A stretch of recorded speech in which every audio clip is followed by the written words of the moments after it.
From the Library of Congress in Washington, D.C.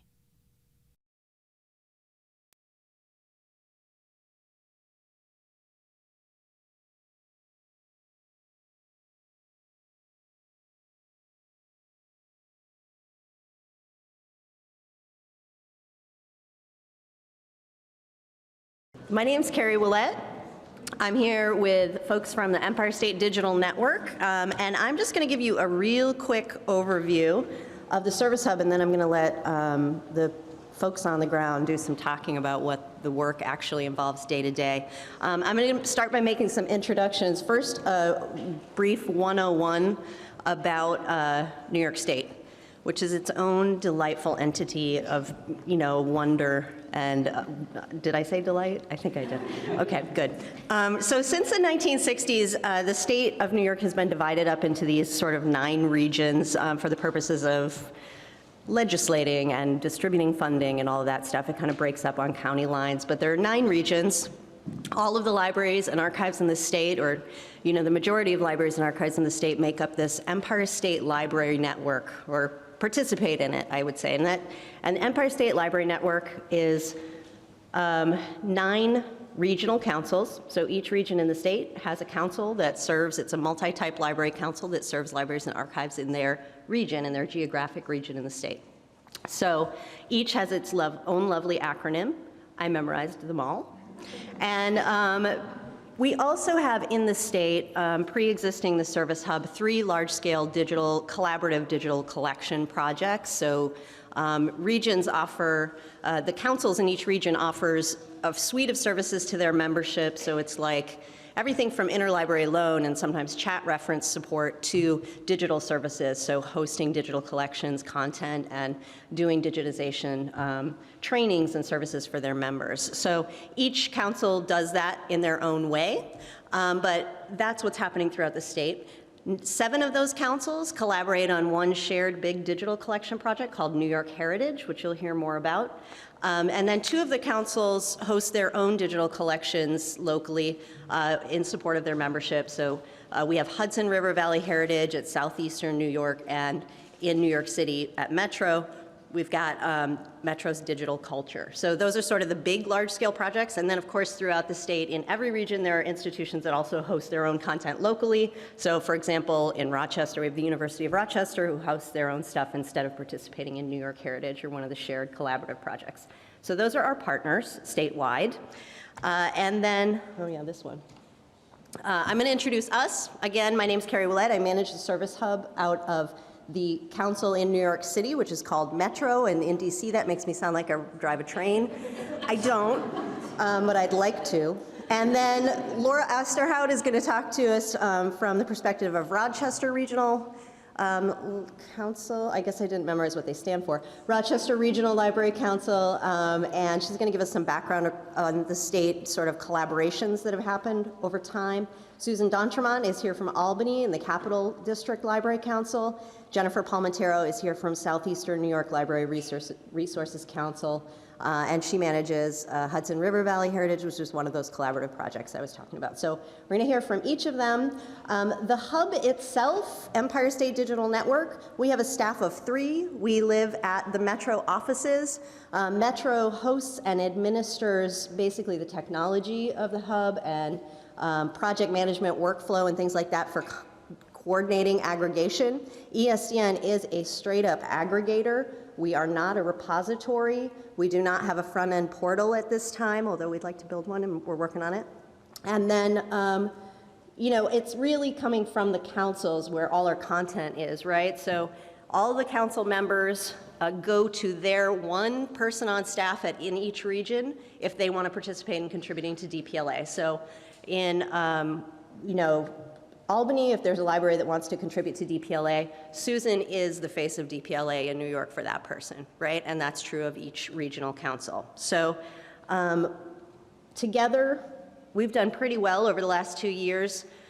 We have over 181 institutions contributing to DPLA through our network, and we're up over 200,000 objects, and going strong, we're growing. And now I'm going to let the folks who actually are on the ground doing all the stuff come and talk to you about that. So starting with Laura. Thank you. Hey, everybody. It's good to see so many people here today. Can you hear me okay? I hate the sound of my own voice. So I am going to tell you a bit about the building blocks that we had in place in New York that enabled us to connect everything up and make a really successful hub. And as Kerri mentioned already to you, there are the three sort of main digital content sites in New York. I'm going to talk about how we sort of started with these and connected everything to be the foundational pieces of the hub and contribute to the success. So Kerri went through the 9 library councils that we have. We make up the Empire State Library Network. And we collaborate very heavily now, but that wasn't always the case. And so up until about 10 years ago, we didn't work as closely with each other as we do now. And in 2006 to 2009 timeframe, there was a real push for us to work closely together, reduce redundancies, and things like that. I joined the councils in 2007, so I came in right at that time period. And so just to give you a bit of background of the digital landscape of New York at that time, each of the 9 regions had their own regional digital heritage collection. And they all happened to use CONTENTdm. So there were 9 different licenses of CONTENTdm around the state, not counting some of our other partners who had their own. And so as we were talking and looking for ways to collaborate, we're thinking, does it really make sense to have 9 separate regional sites? Could we save money? Could we streamline? And then what about the experience for our end users? In my region, in Rochester, the regional site was called Finger Lakes and Genesee River Valley Heritage. It didn't mean a ton to the people in my region, and it meant even less outside of there. So trying to pull together some sort of statewide option made a lot more sense. So we talked about that, and we were in conversations with all of the library councils about that. And we ended up beginning a merge in about 2010. And we were lucky because we were all on CONTENTdm, so that helped a lot, actually. And we started with an unlimited license from the Western New York Council, Winnie-Lurk, which is in the Buffalo region. So we used that as the base to pull in content from the other sites. And each merge was a little different, just because everybody's local situation was different. Some people were hosted at OCLC, some people hosted their own. But we made it work, and it was easier because we were on the same platform. Now we brought the first, sort of the upstaters, everything above the CENI-Lurk, we brought in by the middle of 2011. And then our most recent addition is the Long Island Council, and I think we officially added everything from them at the end of 2005, I believe. So we're really representing a huge part of New York. It's been really successful.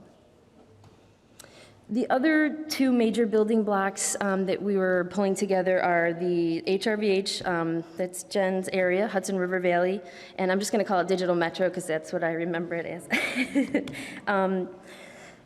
And I wanted to talk a little bit about why these 2 sites are separate from New York Heritage, and there's really good reasons for that, and why it's totally fine.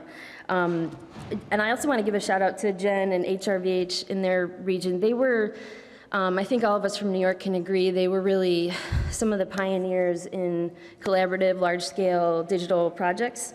And when we were forming all of our New York Heritage standards, especially metadata, we basically cribbed everything from them. So I just want to give you a shout out because it was a huge help.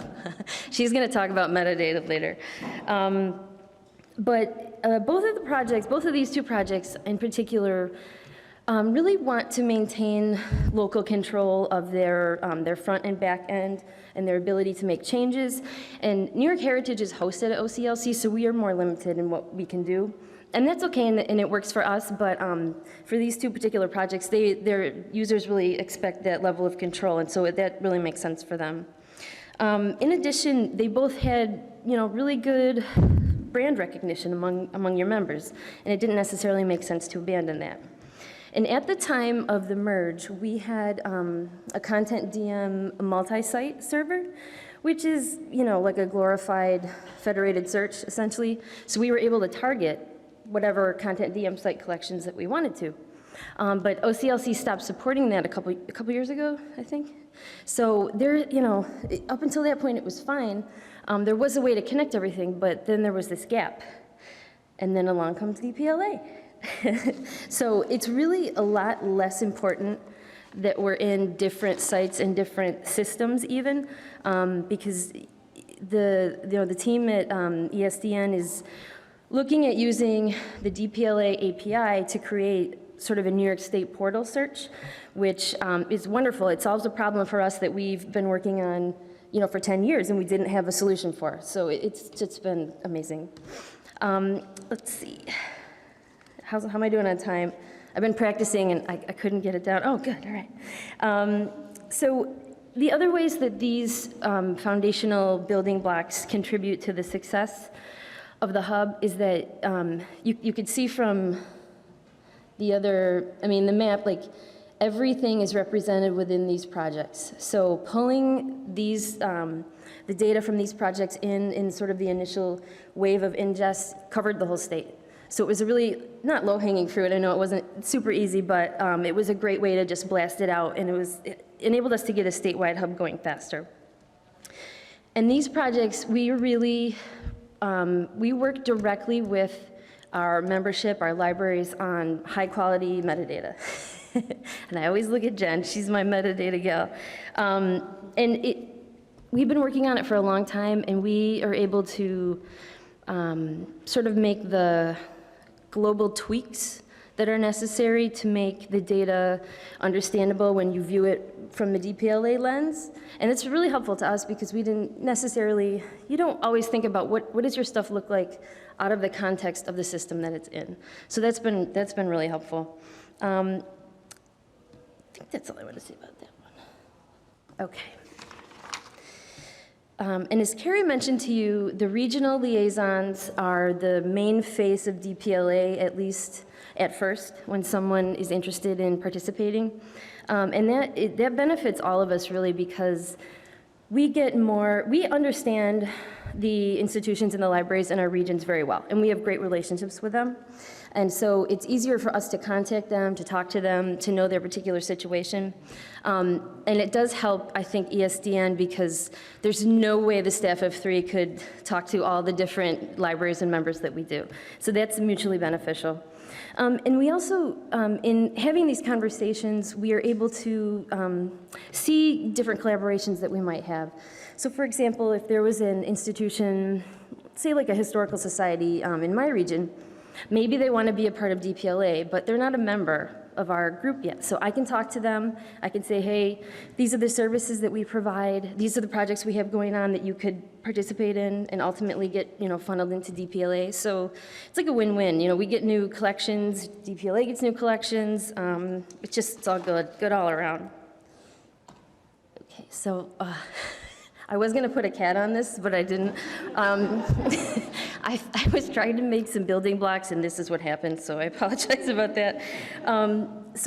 Before I turn this over to Susan, I just wanted to say to anybody that's in the audience that is thinking about forming a statewide hub, we were lucky in New York because we had a really strong backbone of networks going already, but what I would say to you is to just take a look around your state and identify the large-scale projects that you have, identify the partnerships, even the networks that you have, even informal things, because you may look around and find that you have a lot of the building blocks already that are necessary to connect up and make a successful hub. And so I will turn it over to Susan, who will tell you what it's like to actually work with the members.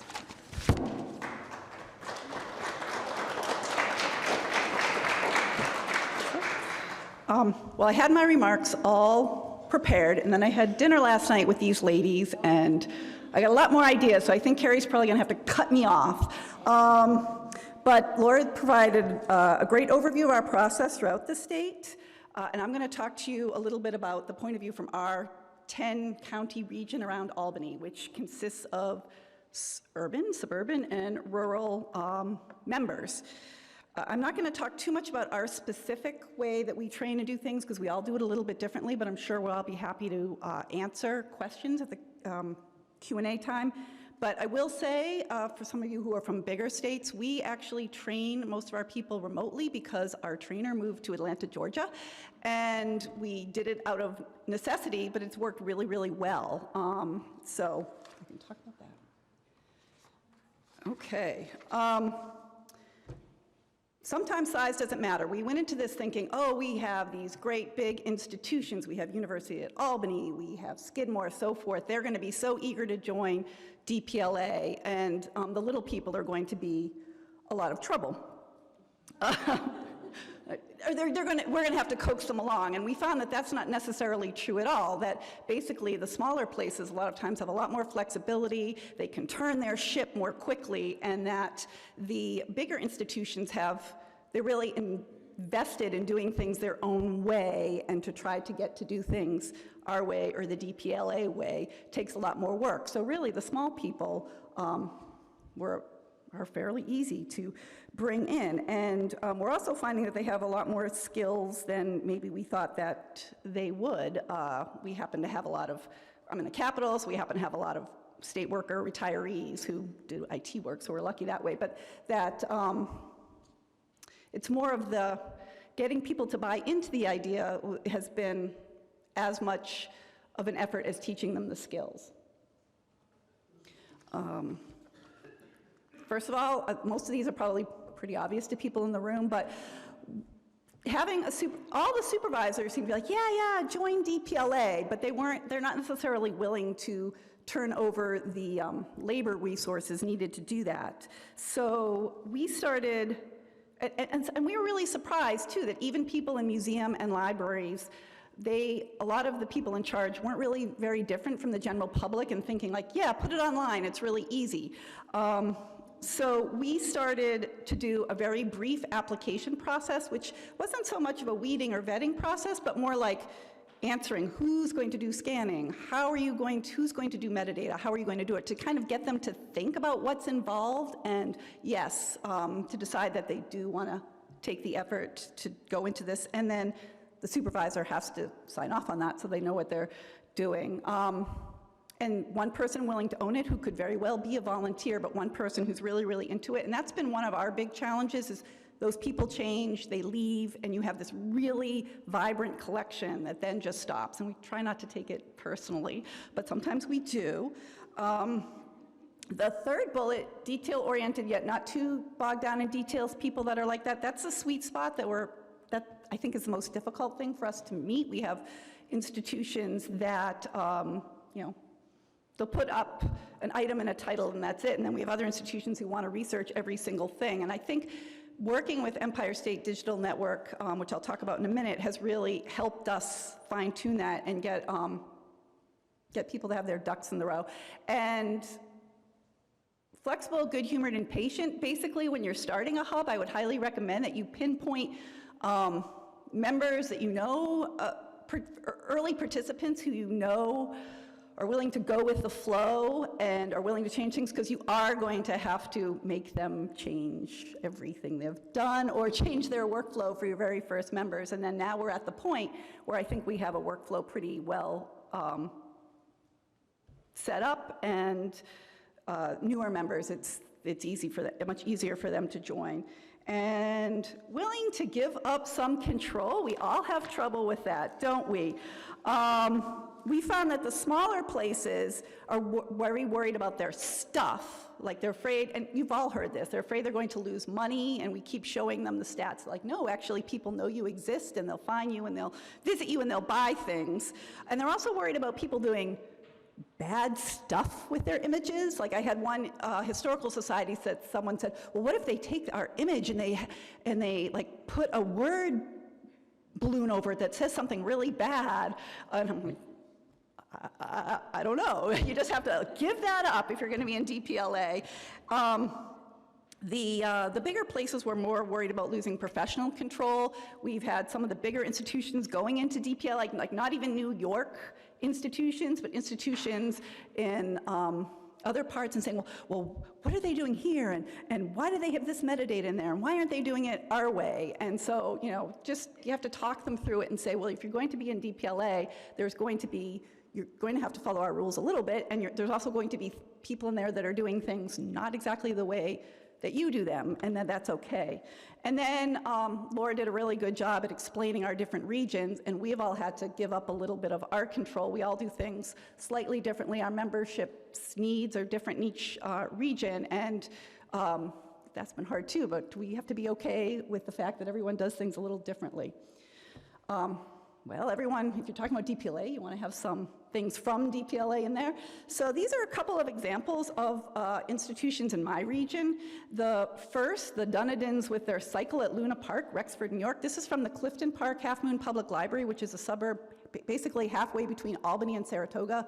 So it's for couples who have people that work in both places, live there. And it's a very, very popular collection. There's only a few hundred items in there, and there'll be like 50,000 hits in a month. And it's, I think everyone thinks this is a really boring suburb with nothing to do, and yet it has this history, and it's gotten a lot of hits.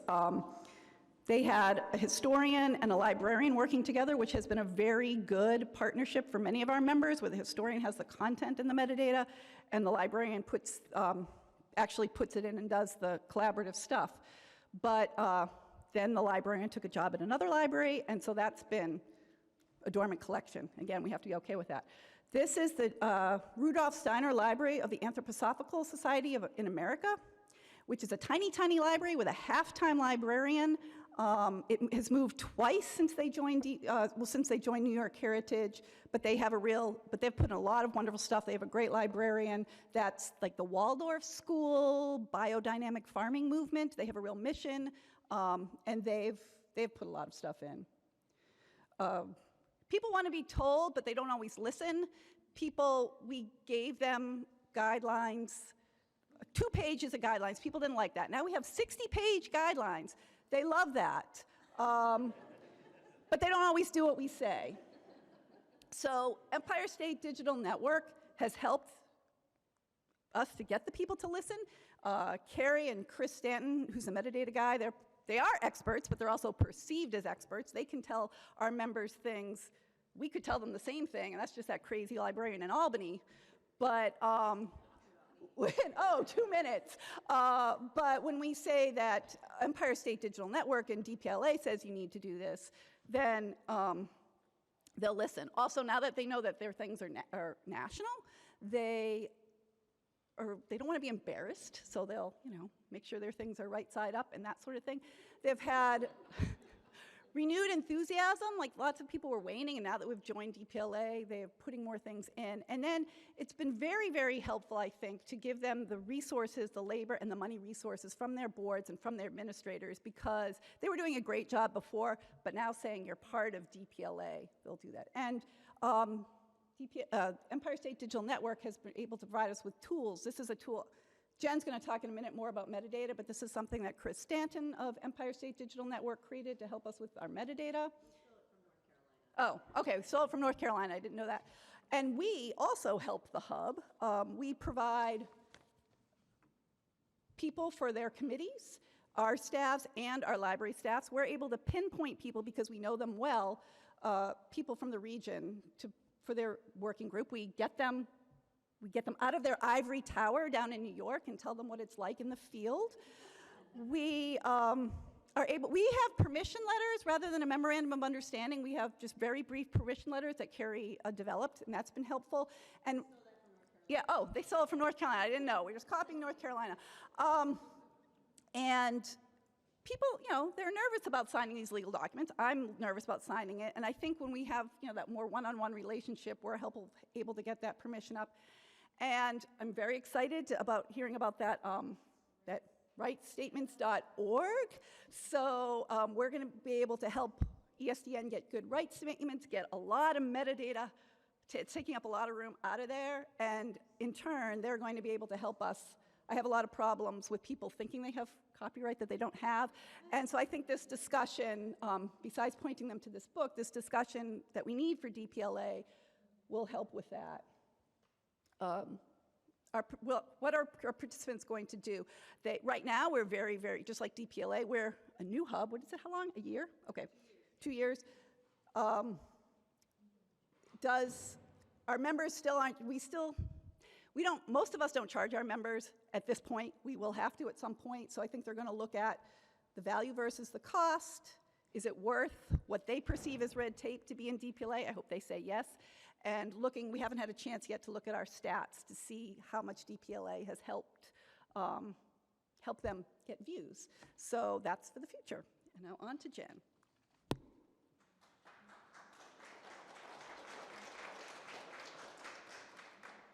Hello, everybody. And we don't use the word stealing, we use creatively repurpose. That's what we do with each other's stuff. Okay, so come on a journey with me into the weeds of metadata harvesting. And everything Susan said is true for our Hudson River Valley heritage environment in terms of who our members are and how all of that kind of plays out. So what she said. Okay, so I'm going to talk about my workflow with my Hudson River Valley heritage members and how I get their metadata ready for DPLA, and I have about 30 seconds to share with you on what ESDN does with the non-hosted repositories in our state, so you can get a little understanding of what that looks like. So I do an assessment when I get a collection ready after they've signed a permission letter. I take a look at the collection, see what I'm dealing with. And then there's some consultation that happens, sometimes with Chris at ESDN if I have some questions before I go to my member. And then I will talk to my member about some things that need to change. And I do about 90% of the cleanup for them, but I am lucky that my collections are all really small. Most of them are under 1,000 objects. We have a few, and the few thousand, our largest is 5,500. That one didn't get as cleaned up as some of the others. So then I do the cleanup, and then I map our fields according to a spreadsheet that Chris provides me, and then they do the transformation.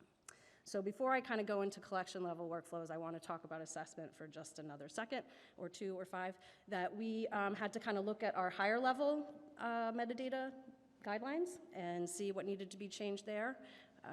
We had to change some of our mapping. We're all CONTENTdm shops. CONTENTdm is very flexible in terms of your field labels, what you present to the user. We can map those to Dublin core fields or not.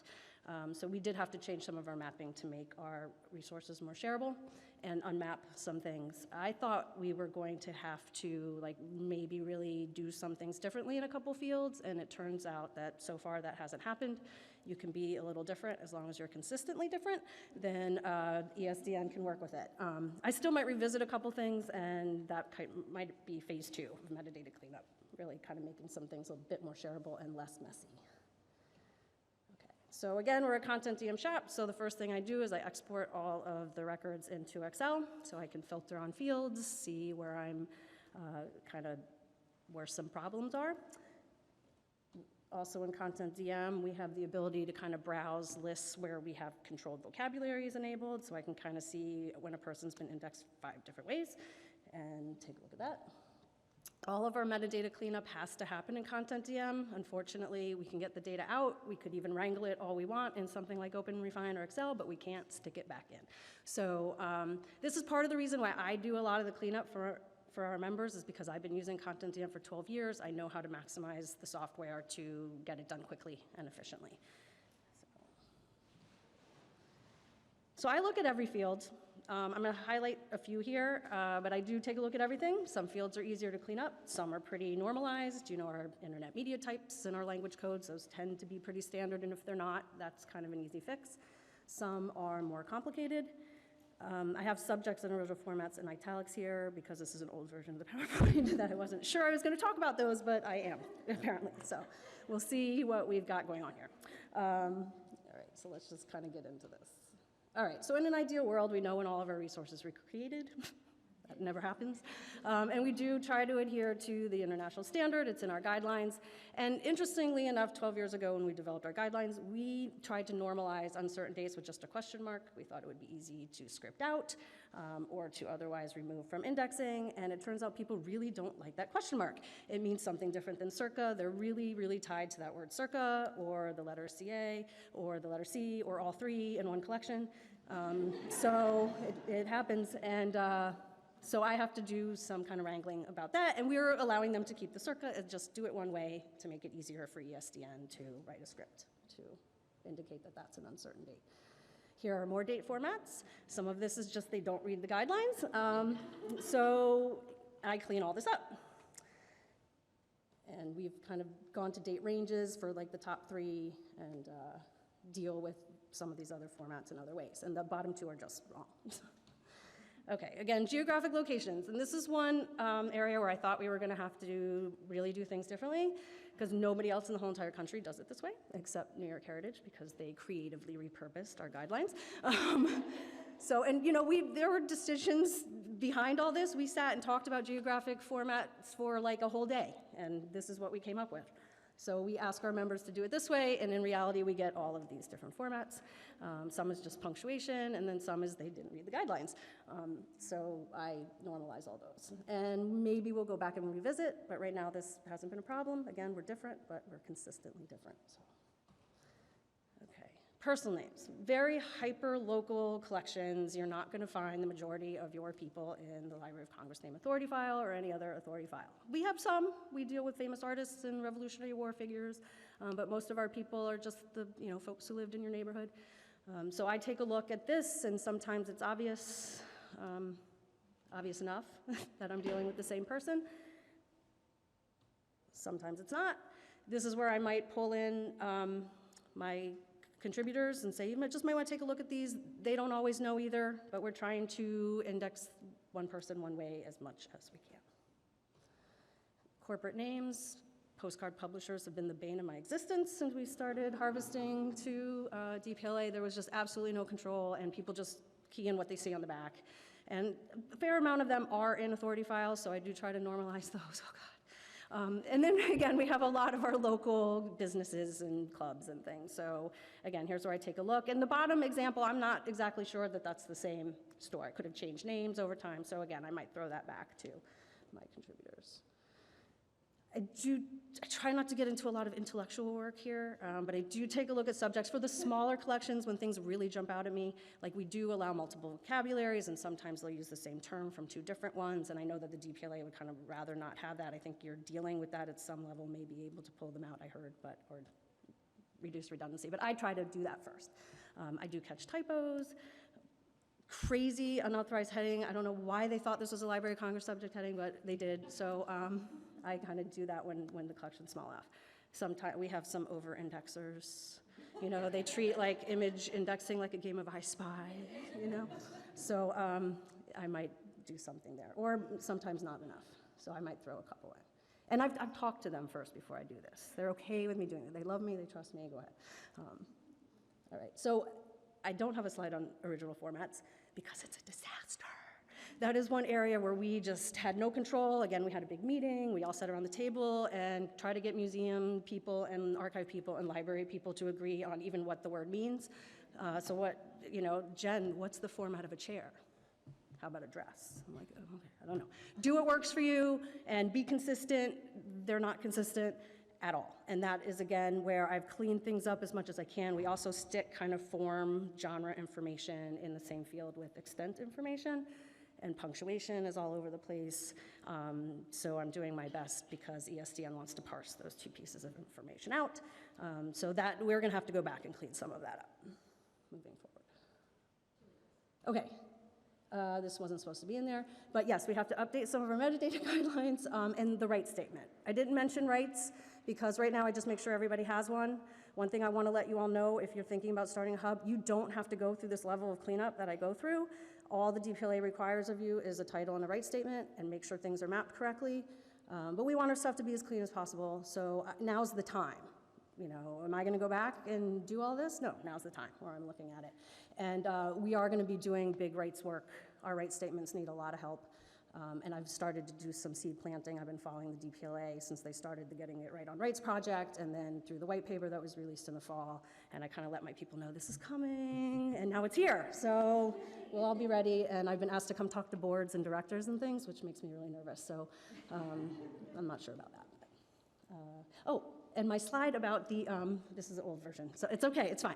So let me just mention what happens with our non-hosted repositories when ESDN works with them. So there's lots of different systems in play. Sometimes the sharing isn't even there, so there's no OAI feed, so that has to be developed or configured first. And then Chris said, a lot of times, these are better funded and better staffed organizations tend to have professionals doing the metadata, so things tend to be pretty clean, but they can be very domain specific. So art and music and things. So sometimes getting the mapping right is challenging. As has been mentioned, you kind of lose some of your really specific field labels when you go to DPLA, so kind of working through those issues.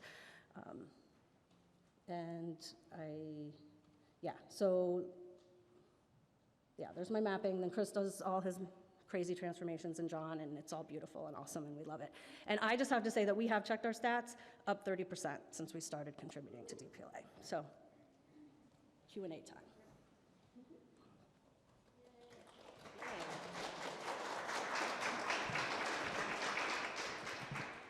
And that's why we have stuff in DPLA. We kind of thought this would be set up like a table for like questions and answers, but would you guys mind coming up here? I know, you hate me. Please come. You are, sorry. Yeah, just cuddle in behind here. So I'd like to give everybody the opportunity. I mean, I have some like seed questions I can ask in case nobody has any, but I think it would be more interesting if you all ask the questions you're interested in hearing more about, and one of us can answer. You want to start over here? You receive, in some of the cleanup that you do, including eliminating subject headings that you consider not to be standard or trimming things down, do you receive pushback and sort of like how do you negotiate that? Like when do the contributors become aware of the changes to their data? I talk to them first. And part of the reason why now's the time is because those are challenging conversations to have. But most people have been pretty receptive to it. So I just do it. And I don't do an awful lot of that. Some collections are better in that area than others. So I'm very nice. And I'm a good cheerleader, and I always start with all the positives. And then I'm like, there might be, and I don't get into specific records. Like, I've kind of noticed a little of this, and they're like, fine, go ahead, do it. And I just wanted to jump in because, like we said, we each treat our regions a little differently. In our region, for most, except for the very smallest places, we actually tell them what's wrong and have the institutions do the cleanup, because that way, when they go and add more, they're more likely to do it right. So, and that works really well for us at the hub, because the more cleanup that happens at the local level, the less we need to intervene and maintain those interventions over time. So for us in New York, that's really been at the high level. Our goal is not to do a lot of like, we're going to make it all perfect, or we're going to change it all to this thing. We're like pretty baseline. It's going to go through to DPLA if it has these, a thumbnail and these things. But at the local level, these guys are doing all that work with the institutions directly. but they will tell, ESDN definitely gives us great feedback about what they would like to see cleaned up. Yeah. Yeah, so I have a question you all mostly just answered. So now it's an extension, and I'm going through right now. But when you do get the model of correcting the metadata instead of having the producer correct it, have you found instances where you can feed that back to the data contributor, the producers, and they end up, after you push the corrected stuff to DPLA, they can use that to fix things in their instance? Yeah, and as they move forward, like some of it is just follow the guidelines. Do your dates correctly. Most of it. So some of it's that, and then I've cleaned up all of their vocabularies, and I do have to work with them on some of the more nuanced issues. So yeah, we have a conversation, and then I'm finding moving forward, they're getting it better. I'm wondering, so just at Pennsylvania, we borrowed a lot from your metadata guidelines. Oh dear, I'm sorry. No, they're great guidelines, Jen. But mine haven't been updated yet with some changes, so. So something we struggle with when we want to talk about it. So kind of balancing between what CONTENTdm can do and what DPLA expects and what we want to do. Can you talk about some of the challenges that you faced and if you found any good ways to resolve them? I don't, everybody, people have their love-hate thing with CONTENTdm, but frankly, it's worked really well for us as an aggregator, right? Like John Mignot, who's over here, he's our programmer, who actually has to write the code that gets. Never met him. He's like our snuffleupagus. People in the state, they don't believe he exists. He's over here. He had a pocket knife and they wouldn't let him in this morning. That's another story. But yeah, stuff from CONTENTdm, I think as Jen said, if things are weird, but they're consistently weird, we can deal with that. And CONTENTdm has some consistently weird things about it, and we don't care. It comes to us, And because I don't have to do any of it, John fixes it. And then, like it can be pretty varied in terms of the descriptive data that's in there. And we kind of let that pass for the most part when we can. That's a special, I mean, that's really the main thing, is that it's like what we mainly come up with is consistency. Yeah. Something that's really like wildly idiosyncratic, if it's consistent, we can then write around it. Right. And we can have lots of different channels of consistent, right? So everybody doesn't have to be consistent to one another. This stream of data can be consistent to itself, and that works. And then this other stream can be completely different from that, but consistent to itself. And that works for us as the aggregator, if that makes sense. Right, except for the date bill, which we won't get into. I'm curious, as you anticipate going out talking to people about the right statement or right statements, do you anticipate people being receptive to them and eager to switch to standards? Or We have different. I don't anticipate people being eagerly receptive, but I'm very hopeful that the ESDN staff will give us training and language to help with that. No, I think you've alluded to the fact that people have, they feel very personal about what they think people should do with their stuff and their I think statements. people will welcome some kind of clarification, though, because Yeah. they're really, they don't know what to do about right statements. And if we can come to them with these 11, statements, and we can say, this is what they mean, maybe consult with them. This probably applies to what you're doing, and you can feel comfortable using it. I think that's huge, Yeah. It's time to free the public domain, and I think that's been a challenge for a lot of organizations. And so it's a cultural shift that I've seen happening over 15 years, but we started 15 years ago, and a lot of our rights statements are very restrictive. First of all, they Yeah. don't have any rights information. They just say you can't use it. Right, right. And they don't say why, and then a lot of times they can't. So it's a reality of the situation. The DPLA gives us a lot of cover. Thank you so much for doing Yeah. this, because now we can just point up, right up the ladder, like, this is it, and, What they said. let's just move forward with this. But, and the people I work with have come along. It's the people above them in the organization Yeah. that need to hear it all. So I want to have like big panels. I want to take like a statewide roadshow and like bring in people who do are not it. just me to talk. Yeah. And one of the lovely things about a distributed hub is that we have expertise all over the state that we can draw from and that want to contribute to these efforts. So we're going to be able to all sit down, we'll have a subcommittee that comes together in a room that's basically all of us sitting here, and Carly Zenith is here from Metro too, and she'll run that group for us. And then, we'll be able to say, this is how we're going to do this across the state to help people figure out what they should do next and what we need from them. And then we'll also share that out, of course, to all of you. But we're excited. Yeah. Kerri, so you have 3 staff. Yep. You have a metadata specialist at ESDN. Yep. How does their role differ from what's done at the regionals?